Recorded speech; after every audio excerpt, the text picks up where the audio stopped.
계엄이 처음 터졌을 때 나는 그냥 폰으로 유튜브나 보고 있었다. 이 당시에 넣어두고 있었던 코인이 있었는데 그거나 확인하러 업비트에 들어갔다. 그런데 개쩌는 광경을 목격했다. 이걸 보고 나는 뭔 일 일어났다 하면서 바로 뉴스에 들어갔다. 그런데 계엄이 터졌다는 것이었다.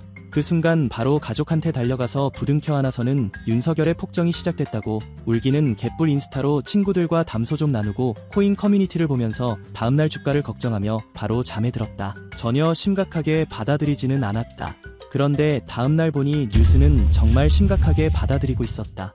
윤석열이 탄핵돼야 한다고 여의도에 사람이 모이고 여러 국회의원들이 담을 넘고 무려 계엄군의 총을 탈취하려 하며 계엄군에 맞서서 처절한 전투가 있었다고 뉴스가 전해졌다. 출처는 MBC다. 그래도 별 생각 없던 난 학교에서 친구들이랑 계엄 얘기를 하며 대한민국의 시민답게 곧 열릴 시장을 무서워하며 기다리고 있었다. 그런데 딱 열렸는데 환율에 있어서는 큰 변동이 있었지만 8월 5일 검은 월요일을 예상했던 나로선 별 이상이 없었고 지금까지도 없다. 뭔가 큰일을 예상했지만 아쉬운 마음도 들면서 다행이다라는 생각이 들었다. 이때 나의 스탠스는 민주당 진짜 망했구나. 윤석열이 대단히 큰 거 하나 잡았나 보네였다. 하지만 학교 마치고 포고문을 봤는데 반국가 세력 척결, 체제 전복 위협으로부터 자유 대한민국을 수호 하면서 별 시덥지 않은 말들을 한 걸 보았다. 포고령을 본 후 난 윤석열을 보고 이야 제대로 망한 건 윤석열인 것 같은데 계엄은 대통령이라면 할 수 있는 거 아닌가? 라는 생각이 공존하고 있었다. 그러곤 나의 관점에 혹시 오류가 있을까봐 며칠간 유튜브와 뉴스 기사들을 찾아봤다. 그래서 나의 결론은 을 말하기 위해서는 우선 해야 할 말이 있다. 3년 전이라서 현재에 대입하기는 어렵지만 현재까지 해왔는 행태를 봐선 민주당은 친미보다는 친중에 가까운 중립 외교인 듯하다. 솔직히 친중을 해도 상관은 없다. 친중을 해서 성장시키면 그만 아닌가? 현실적으로 미국과 중국 각각 수출에서 20%를 담당하는 나라들이고 초강대국들이다.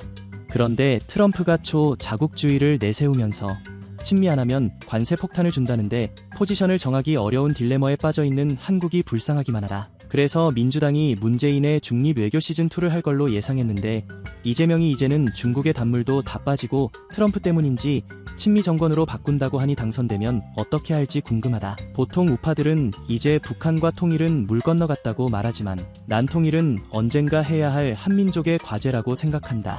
그럼에도 이해 안 가는 게 외교에서 북한에 대한 태도이다. 김대중의 햇볕 정책이 개처망하고 문재인의 화해 협력 모두도 개처망했는 걸 잘 알면서 김일성 김정일을 치켜세우는지 이해가 안 간다. 민주당 나름대로는 성공적이었다고 판단하는 듯하다. 여태껏 한국의 만만한 행동의 김정일은 김정은에게 통일은 절대 하면 안 되고 김씨 왕조를 잘 유지하며 남조선을 이용하라고 유언을 남겼을 것이다. 김대중이 후보로 있을 때 김일성이 죽어서 조문을 비호간 영상이 있다. 당시 김대중이 통일을 위해 햇볕 정책을 내세우고 북한이 비실비실할 때라 정말 통일을 위해서 숙였을 수도 있다. 그런데 결과적으로 보면 저게 얼마나 쓸모없었던 행동인지를 알 수 있다. 그래서 과거는 잊지 않아야 하지만 국익을 위해서 숙여야 한가? 맞는 소리다. 그런데 이걸 일본에 대입하면 친일, 매국이라고 하는 건가? 김대중이 북한에 쎄쎄한 건 국익을 위해서고 윤석열이 일본에 쎄쎄한 건 매국인가? 윤석열을 오티어로 놨을 만큼 안 좋아해서 실드 칠 생각은 없지만 자꾸 이재명이 국익 평화 이런 말을 외치면서 외교하는 게 보기 더부룩하다. 난 일반적인 우파들처럼 오히려 북한에 강경하게 나와야 통일이 더 잘 될 수 있다고 생각한다. 사실상 민주당이 간첩법을 반대한 이유에는 여기 있다고 생각한다. 국익을 위해서 중국에 쎄쎄하는 것이다. 라는 건 국민의힘 일방적 주장이고 민주당에서는 법에 허점이 많고 국민의힘과 합의하에 간첩법 논의를 끝냈다면서 치고받고 싸우고 있다. 또한 민주당 바친 민노총에서 간첩도 검거된 것에서도 우파들이 민주당 보고 공산당이라고 말하는 것도 어느 정도 이해가 간다. 그런데 찾아보면 민주당에도 민노총을 극혐하는 사람들도 정말 많다. 민주당이 중도 보수? 민주당이 중도 보수란 건 공감하기 어렵다. 기본소득 이것 때문에 보수라는 주장은 설득력 떨어진다고 생각한다. 이재명의 목표는 민생경제 살리기가 목표인데 모두에게 뿌리면 그만큼 가치가 희석된다고 초딩 때 배운 것 같은데 시진핑의 공동부유나 마오쩌둥의 대약진운동 창조경제와 비슷하다고 생각한다. 또한 기름 한 방울 안 나는 나라에서 이게 세금이 다 나올지도 궁금하다. 현재 분위기는 트럼프가 당선됨에 따라 신자유주의가 더욱더 강하게 나올 것으로 예상되는데 혼자서 왜 수정 자본주의 세상으로 가려는 건지 이해가 안 간다. 이재명은 이걸 모르는 걸까? 아니면 알면서도 강한 성공 확신이 있어서 그러는 걸까? 기본소득을 시작하긴 전까지는 기본소득의 결과는 모르겠지만 포퓰리스트라는 칭호는 벗기기 어려울 것 같다. 따라서 민주당 기본소득 정책이 성공하든 말든 중도보수라는 주장은 받아들이기 어렵다. 또한 포괄적 차별금지법에 유보적 발언과 금투세, 민노총, 전교조 정도가 있겠다. 가장 궁금한 게 민주당이 좌파 진보면 문제되나? 오히려 진보와 보수는 같이 있어야 성장한다고 생각하는 사람이 많은데 민주당이 중도 보수라고 주장하는 건 현재 우파 세력이 불안정하니 내 쪽으로 오라는 것 같다. 그런데 생각보다 국민은 안 멍청한데 왜 저런 주장을 하는지 이해가 안 간다. 그래도 요즘에는 세계가 오른쪽으로 많이 치우쳐 짐에 따라 민주당도 같이 따라가려는 건지 기본소득의 우유부단한 모습을 보였고 금투세는 아예 폐지시켰다. 이제는 친미한다 하니 어떻게 할지 궁금하다.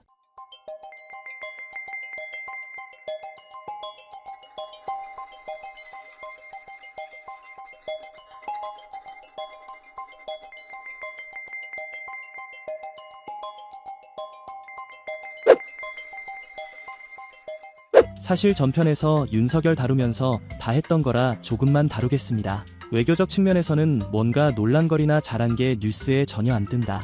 그나마 친일 매국, 우리가 일본을 위해 후쿠시마 오염수 선동이라고 10억 써서 말하고 당연히 친일 정권이니 시에시에. 그러나 결국 돌아온 건 라인 찔러보기. 다른 건 모르겠고 하나 확실한 건 경제가 망했다는 것이다. 문재인 정부가 똥 싼 걸 치우고 있는 거야. 그렇다고 잘 치우고 있는지는 윤석열이 집권하고 3년이라는 시간이 지났지만 여전히 성장률이 기고 있는 걸로 봐서는 잘 모르겠다. 현재 안 힘든 나라가 어디 있냐. 모든 나라가 다 그렇다. 그렇게 나오면 할 말은 없지만 윤석열의 정책은 성공하지 못한 듯하다. 좌파들이 주장하는 극우라는 프레임도 꽤 동의한다. 우선 서부지법 폭동, 이거는 이쪽 유튜버도 손절했지만 어쨌든 그쪽 세력이 일으켰다. 그런데 양쪽 다 패시브다. 다음으로는 개신교 세력, 여기는 전통적인 보수 세력이라서 그러려니 할 텐데 정광훈, 이 사람 보기 싫다. 그리고 김문수 이 사람도 전광훈이랑 같이 놀았는데 같은 극우인 듯하다. 그런데 전환길은 절대로 극우는 아니다. 사실상 가장 결정적 이유는 계엄령을 통해서 윤석열의 내란, 좌파들은 이걸 이미 내란이라고 판결했는데 극우라고 하는 게 당연하긴 하다. 윤석열 이재명 모든 걸 각자 평가하자면 진짜 한 시간은 만들어야 할 수도 있어서 그냥 정책과 인식만 말해봤다. 계엄을 한 이유가 무엇인가? 반국가 세력 척결, 즉 민주당 척결. 진짜 진지하게 차라리 계엄을 성공하고 민주당의 간첩짓을 다 밝혀내던가 애매하게 실패해가지고 더욱더 정치적 갈등을 조장했는지 이해가 안 간다. 그냥 국민들에게 호소한 것이지 실제로는 그 누구도 해를 끼치지 않았음.